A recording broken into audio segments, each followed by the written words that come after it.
Okay, so hopefully you guys can see what I'm doing here. I'm taking apart my steering wheel, and that is to try to figure out what is going on with my lack of horn. So this is a 3-spoke wooden rimmed steering wheel. This is from the 80s at the very least. So I'm not sure off the top of my head what brand it is. I know it's not a Nardi. And I know that someone definitely still makes a wheel either very close to or this exact model today. I'm just not sure if it would have been a Scott Drake wheel back then or who was manufacturing them, but this is my dad's steering wheel off of his Fastback. So it's a pretty sentimental steering wheel, and it's also something I just visually like a bit better.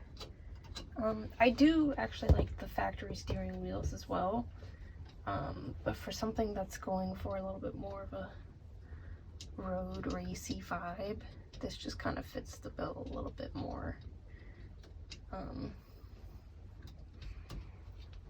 So yeah, my horns were working originals, and they never sounded necessarily weak,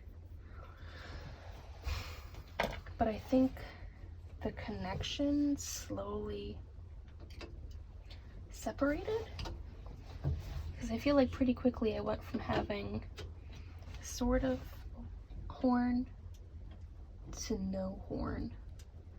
And while it is possible that my original horns burnt out, I did buy new OEM style replacements, and I just swapped those in about 5 minutes ago, just to like quickly diagnose, was it the horns or is it something else? And sure enough, I plugged them in, cleaned off the backs of them to make sure the ground was good, and I got nothing.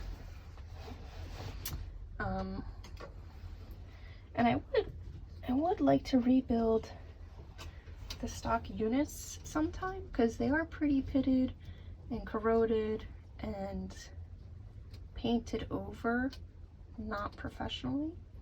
So I would like to have the bodies, you know, sandblasted and re-gasket them and, you know, re-bolt them together and stake the hardware and all that.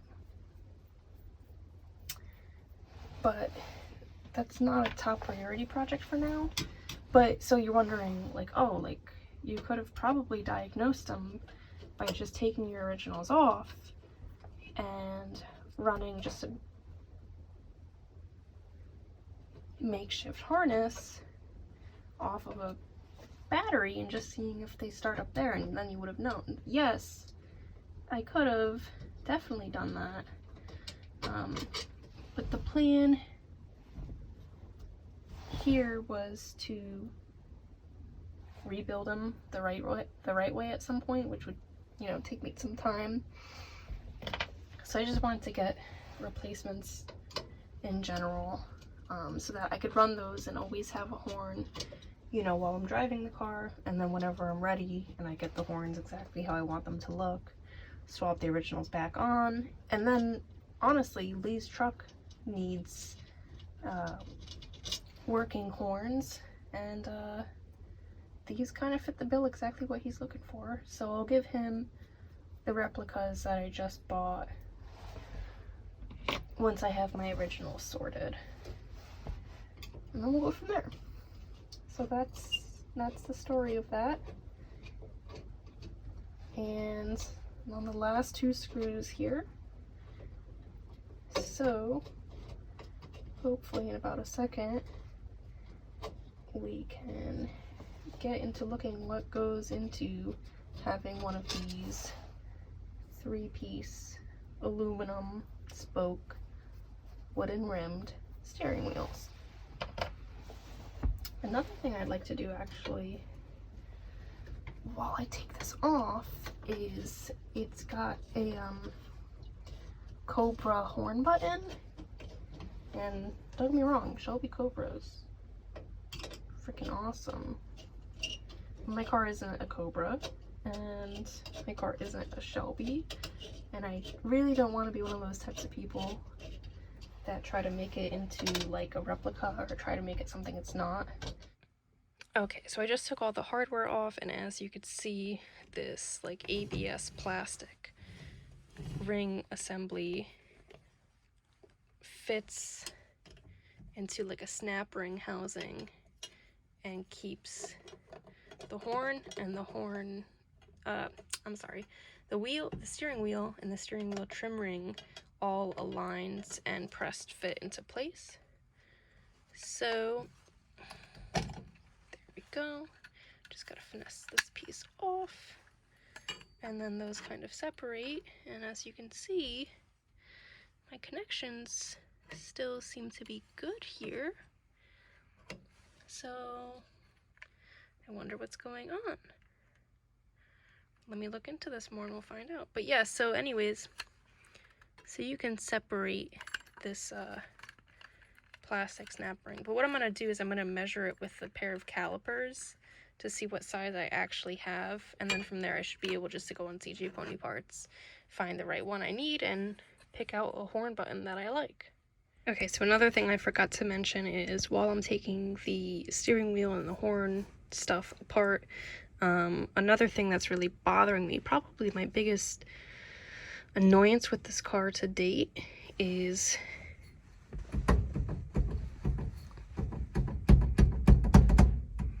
and that's not because of a loose steering wheel hub assembly.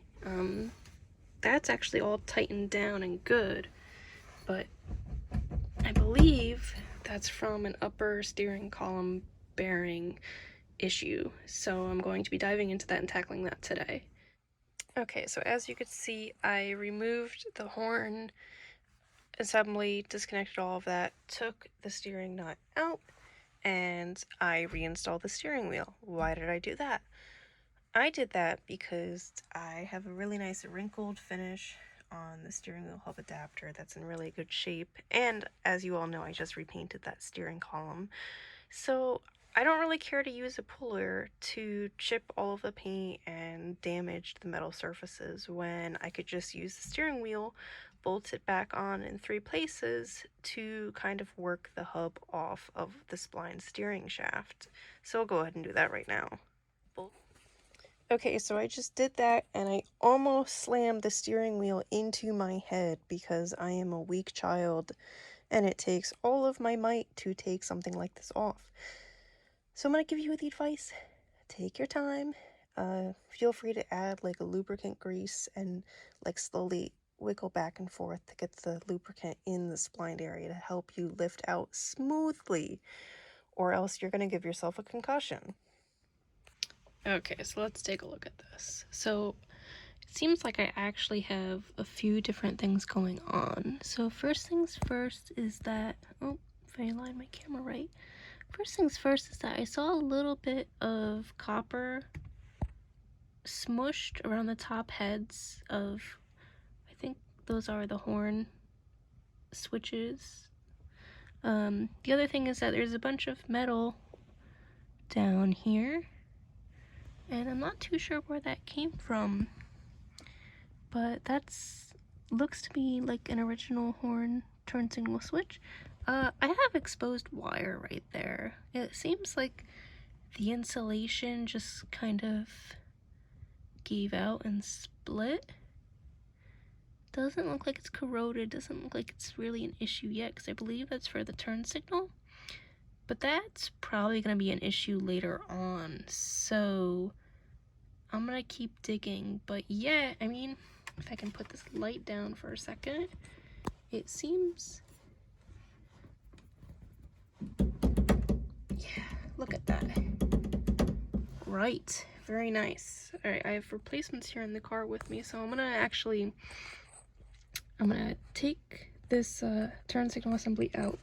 I will also show you the back side of the hub.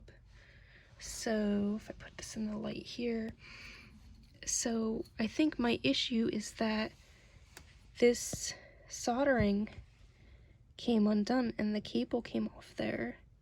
So because this is my dad's original, and because that seems like that's probably a large part of the issue, I'm gonna try to see if I can clean off the copper and re-solder that wire back on and try to get this working again. So once you take the steering wheel off, it's pretty self-explanatory. As you can see where it is only clean in here, that's where a, I don't know, press plate goes in with 3 screws. Take that out, don't lose those. And then from there, it's pretty loose in here, and you can sort of start to pull it free once you get the turn signal stalk removed, because that is threaded into the actual turn signal switch. And then you have your harness, and all of this harness, those 2 sets of plugs there, are for the turn signal switch and stuff in the column. So you want to take those off. It takes a bit of muscle. What I did for the bottom, oh goodness, okay, what I did for the bottom one here is I used these angular needle nose pliers, and I just kept the pliers parallel with the ridge of the plug, and I just shimmied, and I started to see the 2 plug ends separate, but I didn't really feel like it was coming loose. So I just kept wiggling it back and forth until eventually I was able to pull it free with my 2 hands. This one here, what your wiring harness switch does is you have like these 2 T-stalks on either end, and you're gonna want to press on them. There you go. And you can see that that lifts up these little teeth inside of here, which you can't see right now. So you want to lift those teeth up to be able to release the female end here of the wiring harness. So now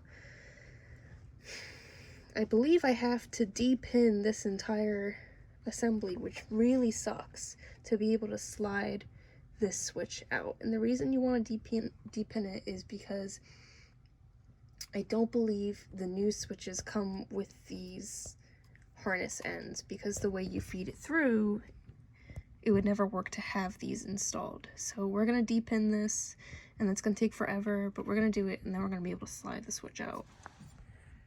Okay, so you're gonna want to also make note the orientation of your switch here. I mean, obviously this one is kind of flippable, which is nice. But this square one here is a lot more tricky. So I just started getting, actually the square one was easier to get out. So I started doing that, and I was just like, I'm gonna shoot myself if I don't memorize this. Okay, so I now have the turn signal switch out. Ford OEM, thankfully, it pulled off actually this really cool like Ford clear printed tape. You know, it was just clear with the Ford icon on it. So the only thing after that was, after you slide it out, you have these 2 set screws, and that holds this cone piece on the back here. So you could see where it was unpainted when I painted it most recently. And now what I'm doing is I'm taking these nuts off so I can take this trim piece off and get a closer look at what's going on in here. Okay, so I have the upper part of the steering column out with the bearing in it, and what I'm going to try to do, as you can see, we have this raised race for the turn signal assembly over here. So I have my vise, I have this raised part sitting in the opening of the jaw. I don't have it super tight so that, you know, as I hammer this and it tries to walk a little bit and vibrate, it's not going to put pressure on this area and risk cracking it and breaking it off. And then I just have a socket here because I don't have a press. This is a 15/16 socket, which is the one I use to take the steering nut off. This should work. I might need to maybe downsize it just slightly. I mean, it walks around a little bit in there, so I think it should be enough to just get it out, press it out. But yeah, let's see what happens. I'm just gonna use a hammer and this socket.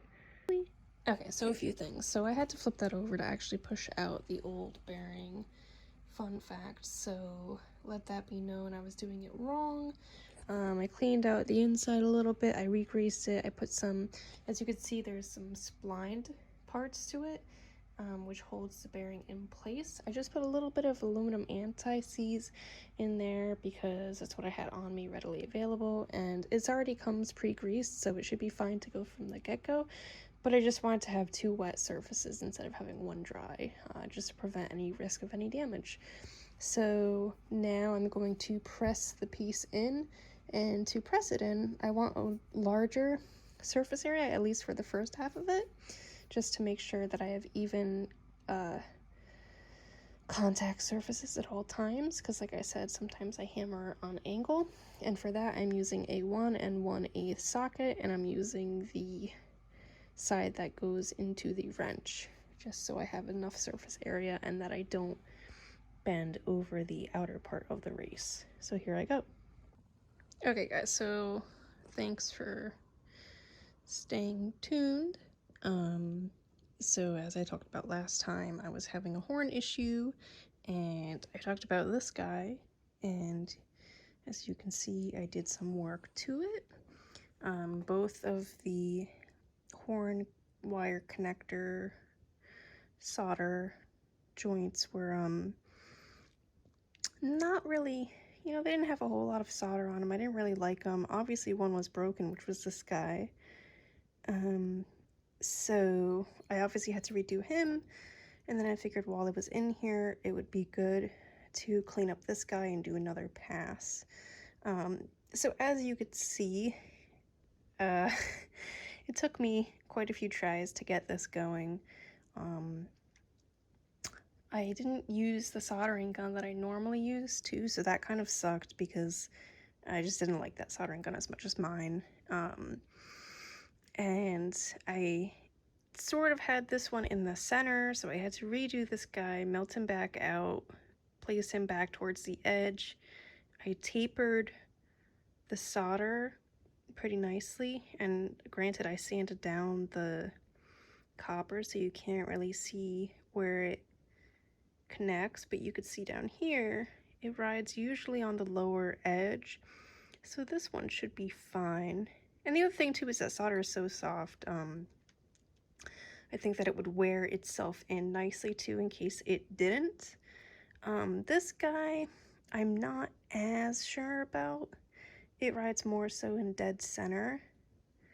I feathered it out pretty good, but he might feel a bit weird on certain rotations, maybe.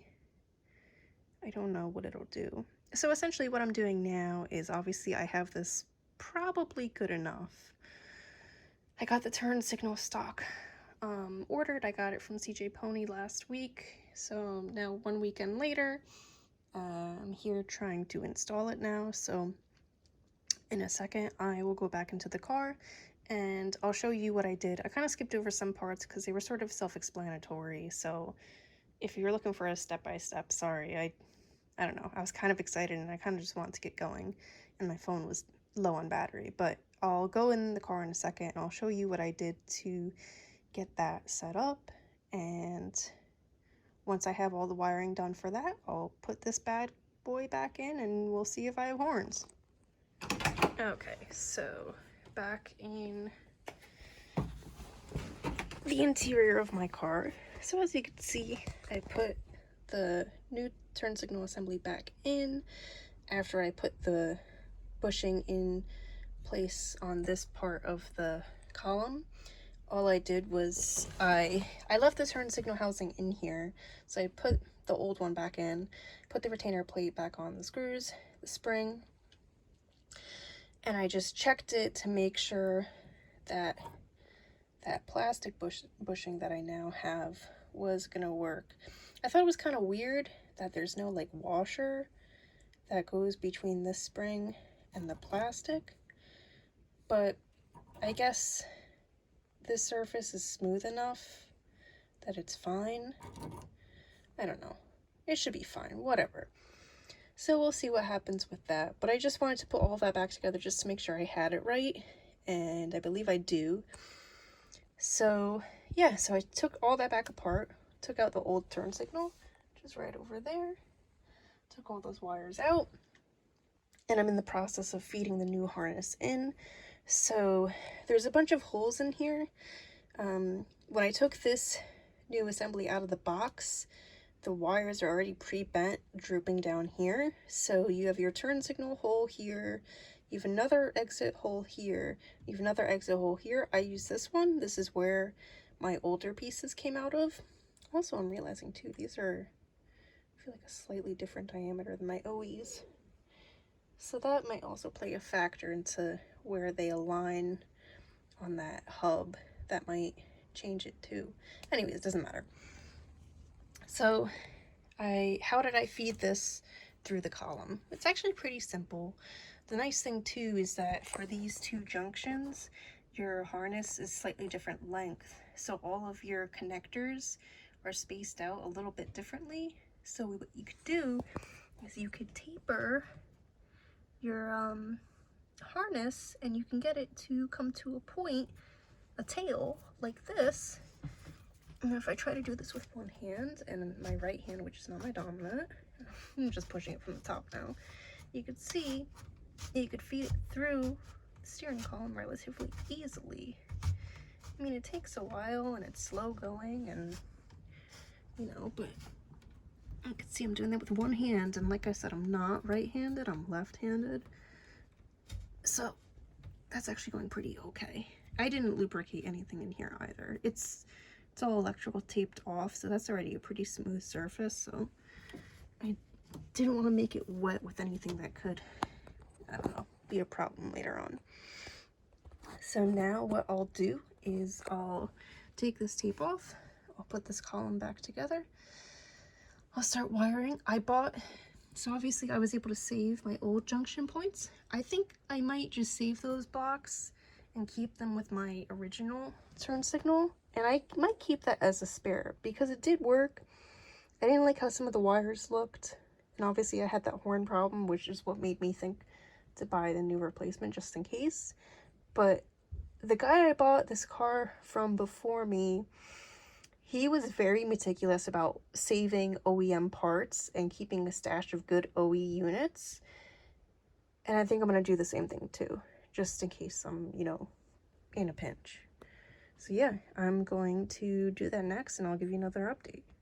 Okay, so I fished all of that through, I put the sleeve back on, and now I'm getting to the part where I just start adding the junction blocks, and all of the product listings and videos mention that the colors are the same.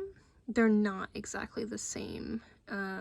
So like, for example, there's 3 greens here in this harness. I got a green with a red, solid green, I believe a green with a white somewhere. Yeah, this one. Those match, but I also have 2 yellows.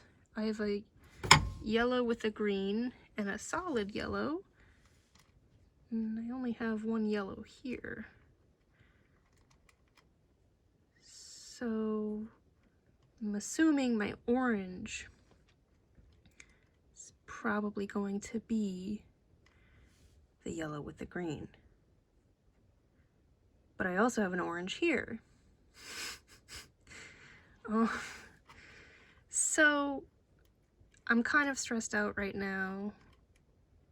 This is gonna take some trial and error, unfortunately. So I don't know about you guys. Everyone says that this is straightforward and explanatory, but I got colors here that don't match perfectly and are kind of open to interpretation. So I'm going to just start with ones that are going to be the most simplistic, like the white. I got one white here with blue. The white, I believe, is just solid white. Or no, there's a stripe on it. So I'll start with the ones that I know are going to be a perfect match, and then I'll just do process of elimination from there, and I'll let you know, did I get it right the first time, or did I destroy the car? You'll see. Okay, so here's my project. So what I should have done when I took the video saying to make note, I should have realized that in the lighting, when I go to reference it, I'm gonna have a loss of confidence.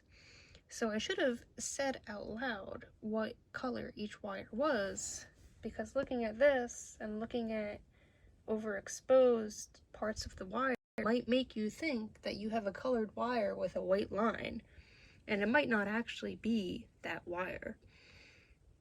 So I spent probably an hour looking at this. So right now I have the green with the pinkish stripe. I have the orange with no stripe. And that's for, oh, I forget, turn signals? I don't remember. And then for this one was the most confusing because none of these colors are perfectly right except for this yellow. But it is a thicker gauge, and with my deductive research, this blue and white here that my finger is on, that is thicker gauge as well from what you can see. So one is obviously the yellow wire thicker gauge, and the blue and white I suspect is supposed to be this yellow and green wire. I don't know yet, I haven't tested this. And then based on that, like I said, I just did process of elimination, and there's two blues on this side when there wasn't before, so oh, let's see what happens. Okay, I did it as best as I could, like I said, and now I'm going to do a quick mock-up here. Sorry, I can't do this one-handed. Let's see.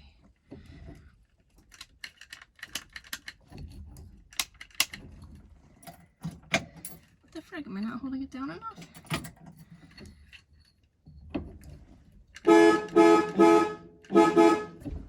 There we go, I got horns.